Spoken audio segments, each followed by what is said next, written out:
Hello, friends. Welcome to this live edition of Talking Sports at Work. I don't know if anybody's seeing it. I just made an announcement on Instagram, but I, I don't know. I got to start scheduling this stuff, I guess, so people will know that it's coming. I thought about it. I'll probably start scheduling episodes for Wednesday because that's my day scheduled off from work, and the kids are usually, at daycare and school. So I think I'll start scheduling it for maybe like Wednesday evening, and I'll just stick to that. But for now, this is a live episode that I'm sure will also be posted. I kind of just wanted to play with some of these features too. It doesn't seem like there's really that much on here. There was more on. I'll get that out of here. There's more on the phone version of YouTube Studio. That's weird. There were like little toys to play with and stuff. There's nothing here though. Um, Anyway, though, I'm just hopping on to say hello, to see how all this goes. I'm sure I'll probably post this afterwards. The kids are not here, as you can tell by the lack of background chaos and the fact that I'm talking at full volume, so they're not here asleep. They're at my ex-wife's house tonight, so I am able to do this video. Um, but yeah, I've been using the Riverside app to do this stuff, but I really wanted to do this specifically because I thought there were going to be the cool little toys to play with, but there aren't. I'm gonna have to figure out a good streaming software to use and learn how to do some of the graphics and stuff. Oh, side note, if there's anyone out there who wants to jump on board and knows how to do graphics, knows how to do anything, has any experience with video stuff, I'd love to collaborate. Love to get with you, if nothing else, to pick your brain. I have no money to pay you if you do want to chip in, but hey, we're doing this for fun. And once I get famous, you'll get credit too. Um. Anyway, good God, I can't. I don't think I actually want to be famous. I want to be rich. That's for sure. It took me a long time to even admit that, given my leftist economic leanings, but I do. I mean, once you have kids, things change, and I do want to be rich. I don't know if I want to be necessarily famous, which seems contradictory. The fact that I'm doing this, starving for attention esque YouTubing shit, but I don't know. I want the people that I know and people around here to watch this, and we'll see if it grows. I don't know. Anyway, let's hop on in. Let's dive into what we're going to talk about because I am going to go ahead and just do a full episode since we're here. Um, anyway, I spoke a little bit about some of this on the Instagram post, and I also talked about a lot of this stuff on the podcast earlier today. Well, yesterday and earlier today. That reminds me, I got to publish that one from today. I just did kind of a bonus episode, but anyway, did a full episode yesterday. I mean, there's so much going on over the last few days, and none of it actually includes on the field football. So much happening though. Um, I've got a lot of stuff going through my head about how I should have done this differently now. Anyway, for now, like I said, this is kind of just me testing it out, and maybe next time I will schedule an episode for Wednesday, maybe Wednesday evening, see if anybody jumps on, wants to, interact with it. I don't know. I know I don't have that many people paying attention right now as it is, but I mean, they definitely can't do it if they don't know when to do it. So I'm going to figure that out, maybe make some sort of announcement. Anyway, let's dive on in because my sleepy time tea here and me showing off my Titans mug. Um, First thing I have is Alabama. They hired Kalen DeBoer today, and honestly, as a Vols fan, I'm happy with that. And it's not that's not a knock against him necessarily. It's just I was really afraid that it's Alabama. They're going to go get somebody who is established and who is great. I thought they might be able to take Dan Lanning away from Oregon. I thought they would be able to take Sarkeesian if they wanted him. That's driving me nuts. Sorry. Anyway, there's Itchy, by the way. Um, I heard talk even multiple people on big media outlets saying D'Amico Ryans, they might be able to get him. And I thought that's absurd. Why would he do that? But a lot of people seem to think that was a real possibility. And then they ended up, even Mike Norvell, maybe, or Lane Kiffin, but they ended up with DeBoer, who is a good coach. Don't get me wrong. I mean, he went to the national championship this year. He's got to be a good coach. But before this year, he hadn't really been, on the national radar that much. Washington had been good. I don't even know how long he's been there.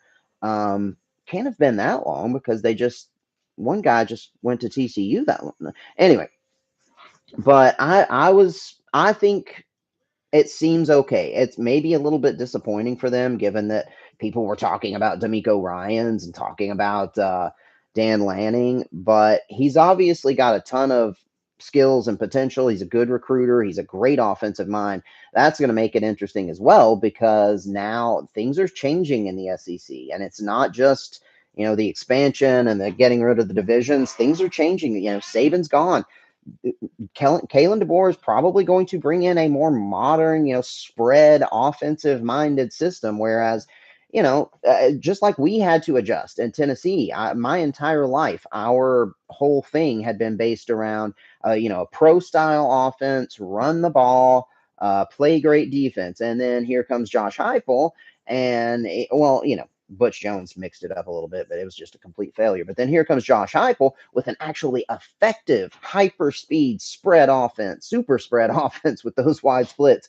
And it's worked. It's been wonderful. And now I think Alabama is going to be going more that way as well, and going away from the Saban, I guess, system or strategy of more of a defensive minded team, pro style offense. Although they did spread it out at times with Lane Kiffin and the young mobile quarterbacks they had, but really it was still Saban's pro style system and defense. Now that's going to be different. So it's really going to make the third Saturday in October might be a shootout from now on, and that's crazy to think, right? I mean, the Tennessee Alabama game is going to have a really high over under total, I would imagine, going forward. So that's fun. I mean, and it's also, they didn't go get a superstar, but they got somebody who's good and, could end up being really good. I just hope that, excuse me, for Alabama's fans' sake, I hope they have realistic expectations about this. That dude is not going to be Nick Saban. He's not. Nobody's going to be.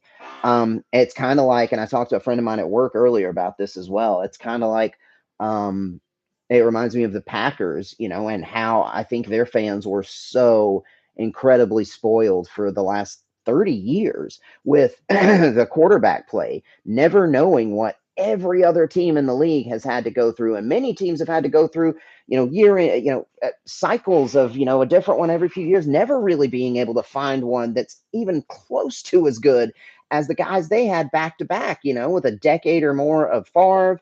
And then you had, 15 years, I think it was, of Aaron Rodgers. And now it feels like they might learn what the rest of us, but now it looks like Jordan Love is also going to be really good. Anyway, I got off topic there. The point is, Kalen DeBoer, it's seems like a good hire. It's not one that I think you would say is necessarily a slam dunk, but Alabama is probably the only place that could have gotten him away from Washington. Washington's not a bad job, and they're joining the Big Ten. So, but anyway, I hope that they have realistic expectations about this, and we'll see. It's still going to be Alabama. It's still going to have that brand, but you're not going to be just guaranteed to have 5 stars at every position now, and guaranteed to be a consistently top 5 team for going forward. Not saying that won't continue, that Kalen DeBoer won't continue to be a great recruiter, but don't be expecting that level of recruiting and that level of success.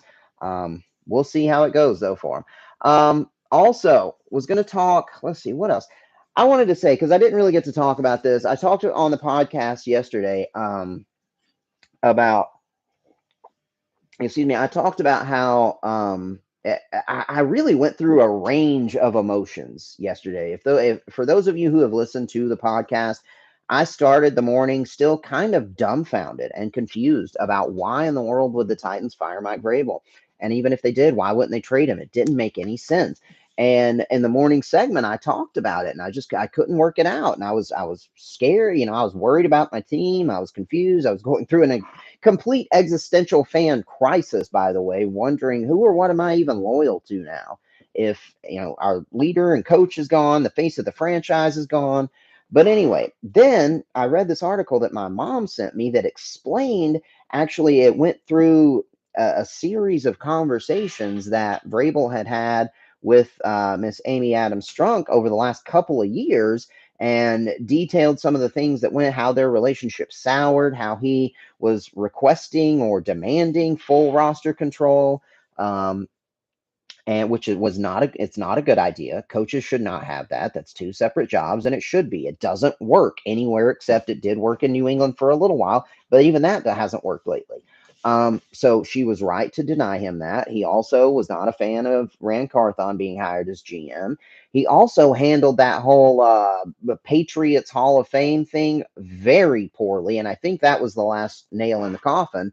Um, or almost, because he goes up there, he's Mr. Patriot, he's sitting in the box, the owner's box with Robert Kraft to watch the game during a bye week, and then in his speech takes what appears to be a veiled shot at his own organization that he is currently the head coach for. And after, piecing all this stuff together and hearing all that and reading that article especially, I was like, okay, this makes sense now. I get it. I get why we had to move on from here. It seems like he almost forced her hand. And it seems like he wants out at least a little bit.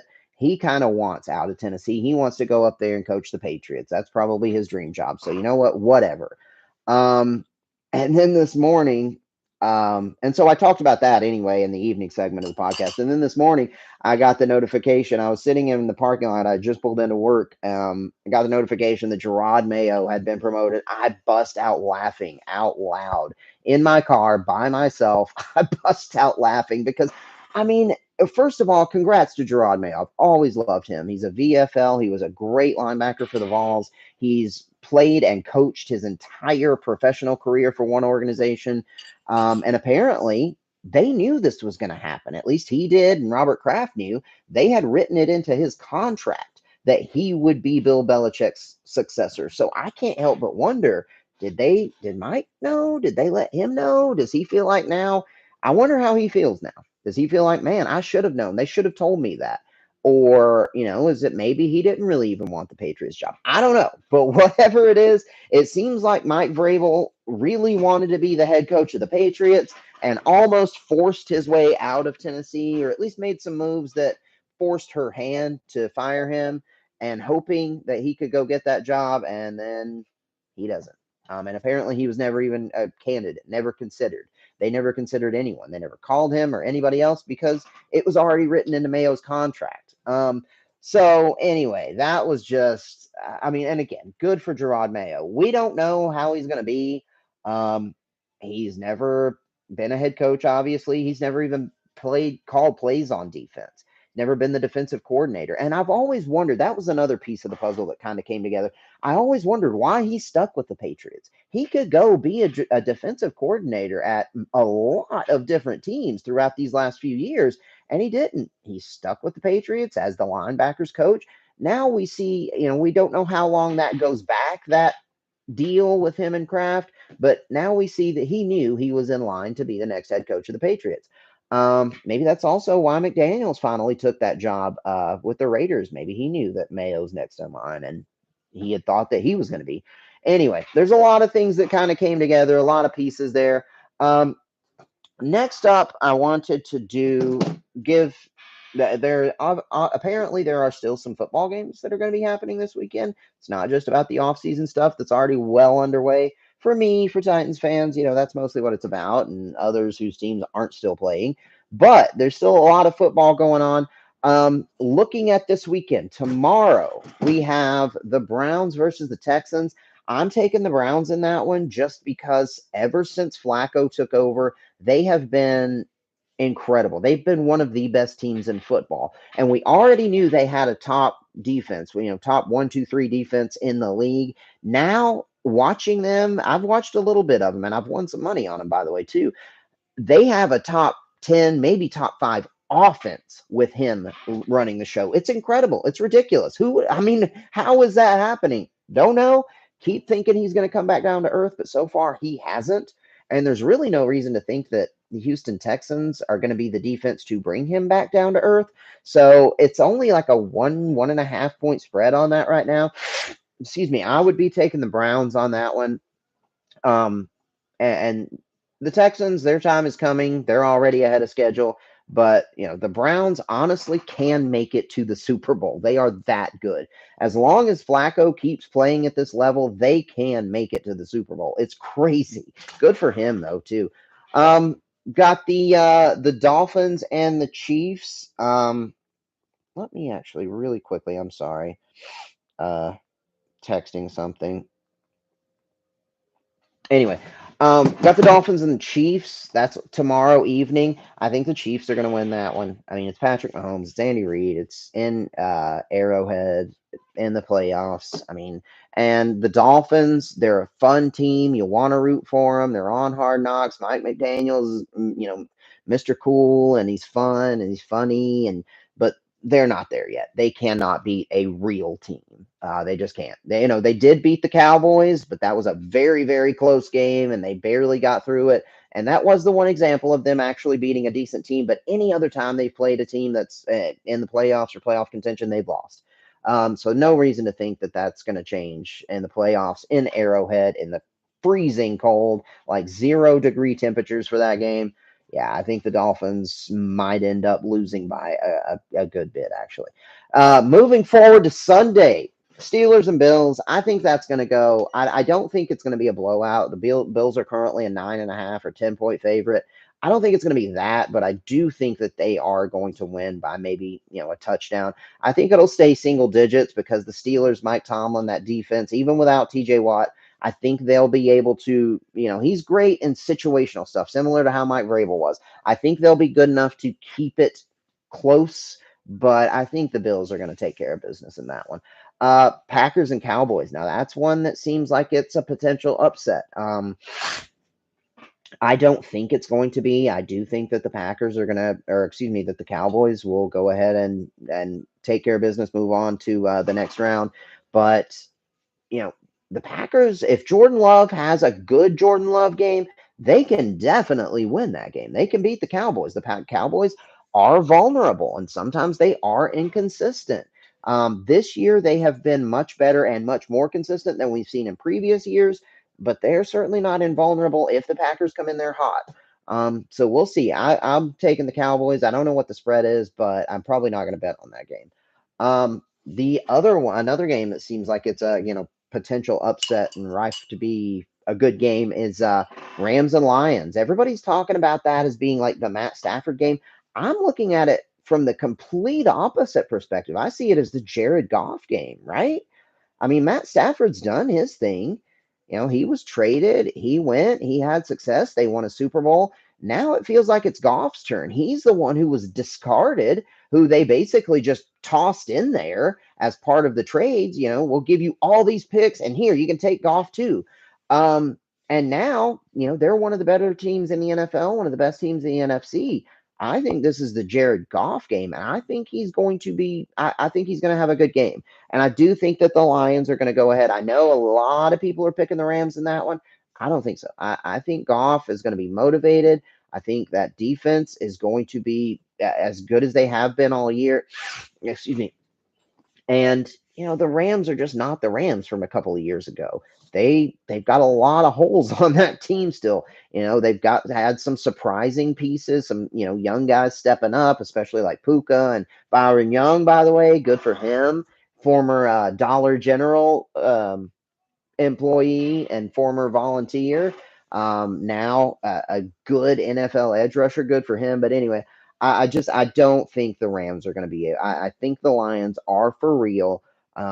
I think they're the second best team in the NFC, or well, no, they're the third best team in the NFC behind San Francisco and Dallas. So it's going to be yeah.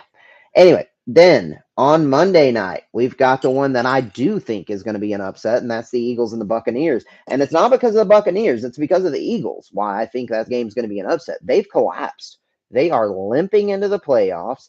They have lost, I think, 5 of their last 6 games. They've got injuries. Jalen Hurts is injured. AJ Brown's hurt. Devontae Smith, I think, has been. I mean, they're a disaster right now. They really are. I mean, it has been a complete flip from how they were last year and even how they started the season. Although they weren't the juggernaut, they were winning games. But I mean, they have just been falling apart over the last several weeks, couple months. And I think if that does happen and they do lose in Tampa, I think Nick Sirianni's out. There have been questions all along. I've wondered how much credit does he deserve for this? You never hear him talked about as one of the top coaches in the leagues, but they have been one of the best teams in the league. And, that's probably because of talent more than coaching. Um, and so the thought I keep having is if the Eagles lose, I think they're going to fire Sirianni. And the best thing that I would love to see Bill Belichick in Philadelphia. How awesome would that be? Because I don't think Belichick needs to go somewhere where they're in a rebuild, and most of the teams that are looking for new coaches are in some stage, some form of rebuilding. I mean, he's already well into his 70s. I think he can go somewhere where there's already talent. The Falcons, they do have some talent, but they don't have a quarterback.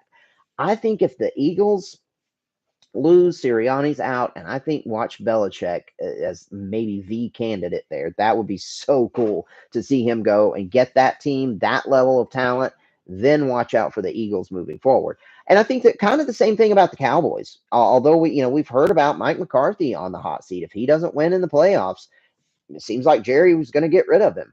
I don't agree with that. I think that's ridiculous. They've been great this year. This Cowboys team this year has been the best that they have had in maybe since those 90s teams, even the Tony Romo teams, because they were crazy inconsistent and couldn't win in the playoffs. This team looks more for real than any team they have had in a long time.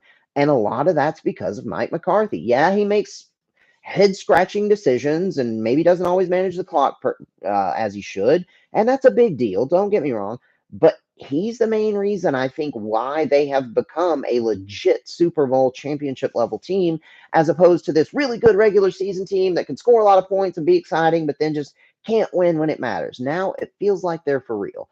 Um, and I don't know why you'd fire him. But it's the same thing I think as with the Eagles. If the Cowboys lose, it seems like McCarthy's going to be out. Put Belichick there, man. How cool would that be? Either one of those teams, I think Belichick would come in and man, it would just be fun to watch, giving him as much talent as on those two rosters. Anyway, we're gonna move on. I've been talking for 22 minutes already, and again, this is just kind of me playing with this, learning how to do this. I don't know if I'm going to do, I don't think I'll do it this way moving forward. I think I'll just keep recording the videos on Riverside, but maybe I'll do like, I'll schedule, like I talked about earlier, schedule some live stuff. So maybe at least some people will know about it and hop on here. I think I've only got like 3 followers right now. I just started the YouTube channel a couple days ago. But we did the playoff previews. We talked about Alabama. And the last thing, my nose is getting stuffy. I need to go get some of my nasal spray, but I don't know if I can pause this. Can I pause this? How do I get that going? I don't know if I can pause this or not, but anyway, um, I was wanted to play a little bit of coach mix and match. I did this on the podcast earlier, but I couldn't really look at my notes as I was doing it. Um, I want to play a coach mix and match and just there. These are complete guesses, but I'm going to pair up the coaches that I think will go and should go where. First off, the Chargers. That's Jim Harbaugh, right? Anybody else would just be not right. It seems like that's just destined to happen. That's Jim Harbaugh. That's where he should go. That's where they should be putting all their eggs into that basket, and get him. Then going to Washington, and I'm going in order of how I have these jobs ranked, by the way. Going to Washington, all that cap space, number 2 overall pick, Caleb Williams or Drake May, fresh start, new owner, new building coming up. I think that's a super appealing job. And that one, I keep thinking it just feels like that's probably Ben Johnson. Um, an offensive minded guy. I want him for the Titans. I don't know that that's going to happen though. It feels like that would be good for Ben Johnson. Going to the Seahawks now, which who surprisingly kind of forced out uh, Pete Carroll, and he did an interview about that, or talked about it on the radio earlier today, and was very candid about what happened, and did not think that they were making a good decision. They were wanted him to move out of coaching and just be a consultant. And it was people who didn't know football. It was non-football people making these decisions. And he was very candid about it. I love Pete Carroll. I wish he would go somewhere else and coach, but it seems like for now, at least, he's going to stay on as something for them. Um, that one, I'm thinking there are two candidates. I'm thinking Dan Quinn, just because of the obvious ties, the Legion of Boom, and he's once again a hot coaching commodity. He was good in Atlanta. He got them to a Super Bowl, but obviously we know how that turned out.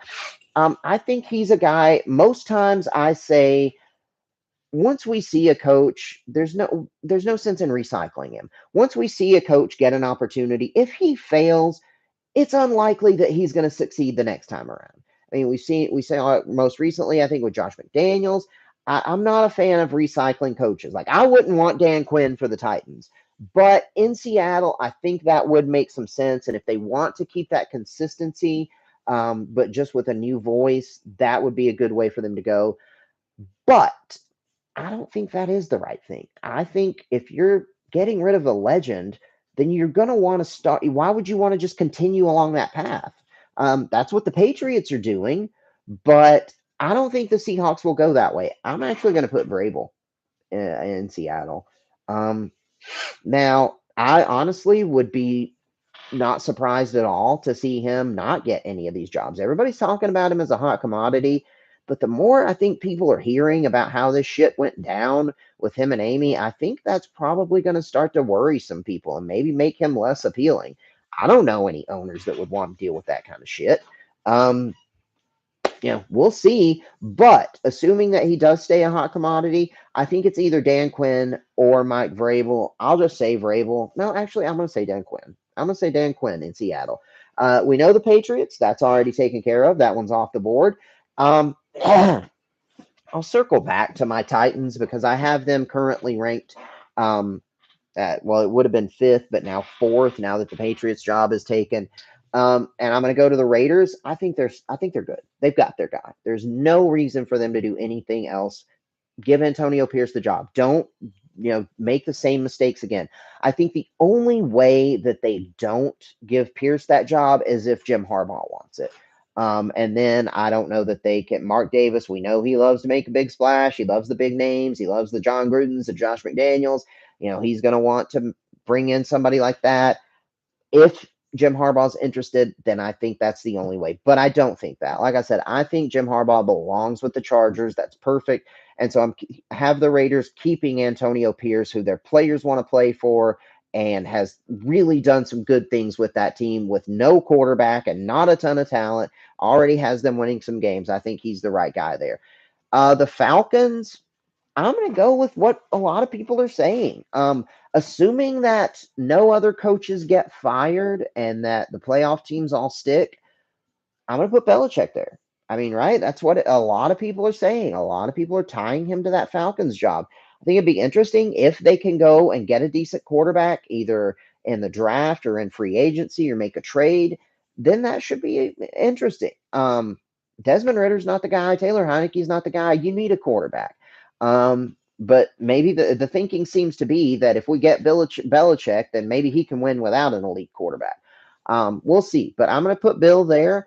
Then the Panthers, honestly, I don't know, man. I think that's the least attractive job right now with the David Tepper nonsense, the complete lack of talent, all the question marks about is Bryce Young really that guy? They don't have a first round draft pick this year. I don't think that's a place that many people would want to go.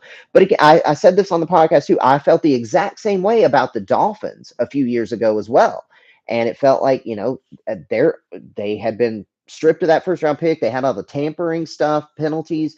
It seemed like a mess in their front office and especially with their ownership. And I thought, who would want to go there? They end up hiring Mike McDaniels, who was not a big name. Mike McDaniel or McDaniels.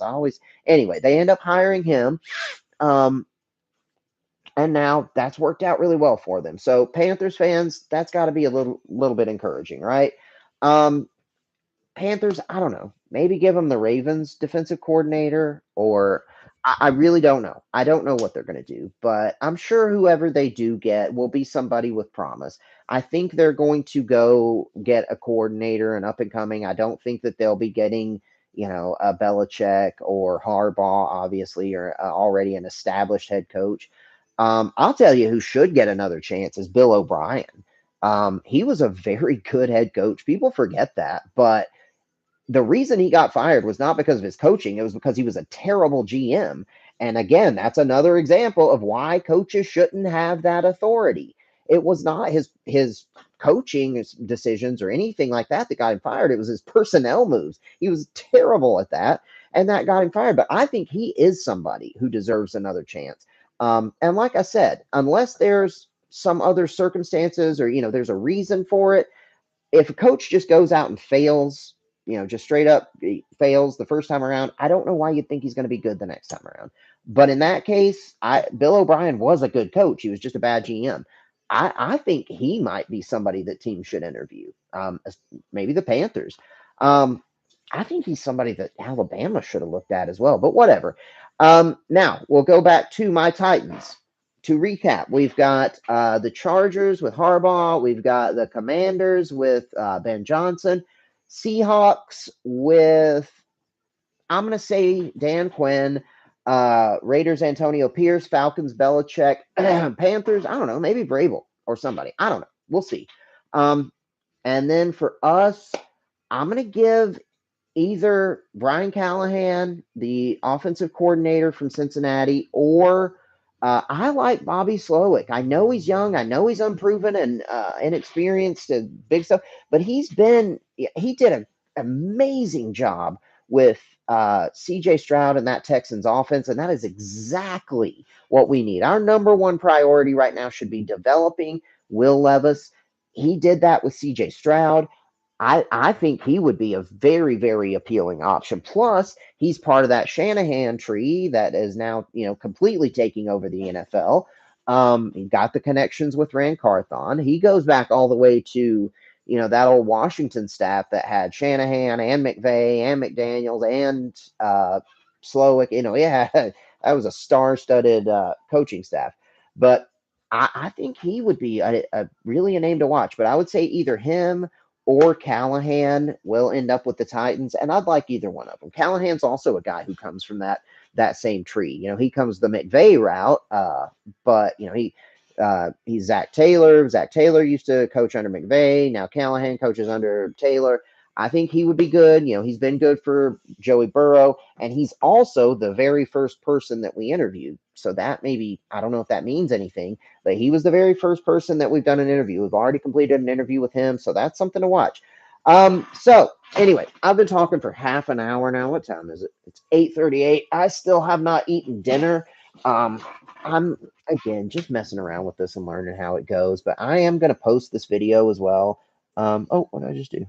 Get rid of that. How do I make that go away? Thank you guys for listening, though. To recap my little coaching, what happened there? Little coaching thing. I've got Jim Harbaugh to the Chargers, Ben Johnson to the Commanders, Dan Quinn to the Seahawks. I'm going to say Slowick to the Titans. I am. And then, God, my nose is really stopped up. I need my nose spray. Antonio Pierce with the Raiders, Belichick to the Falcons, and I'm going to send Vrabel to the Panthers because why not? Anyway, I love you guys. This was an interesting experience. I'm going to try to maybe schedule, like I said, schedule one moving forward. We'll see how that goes. I'm also going to try to learn and see if I can find a new software that maybe I can do some little animations and whatever with it. But anyway, thank you guys. If anybody's listening, I love you. I appreciate you. Share the link, like it, subscribe, tell people about it, do all that good stuff, and check out the podcast. It's Talking Sports at Work. You can get it on Spotify. You can get it on Apple Podcasts or Amazon or Google, I think. And yeah, anyway, love you. Bye.